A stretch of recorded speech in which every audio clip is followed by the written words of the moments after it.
एखाद्या मुक्या जनावराला त्रास देण्याची लोकांची इच्छा तरी कशी होते समजत नाही। हा कसला असुरी आनंद असेल आणि का? त्याचं झालं असं, येऊर परिसरात एका निष्पाप चिमुकल्या माकडावर थेट स्टीलचा बाण सोडण्यात आलाय।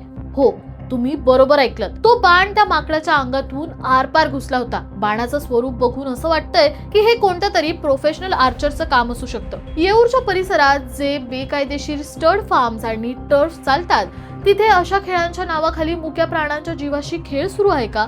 हा मोठा प्रश्न आता उभा राहिलाय। वाईल्ड लाईफ वेलफेअरच्या रेस्क्यू टीमने आणि वन विभागाने या माकडाला वाचवलंय। सध्या त्याच्यावर मोठी शस्त्रक्रियाही सुरू आहे। पण हे अमानुष कृत्य करणाऱ्या शिकारी नराधमांना आपण सोडणार का?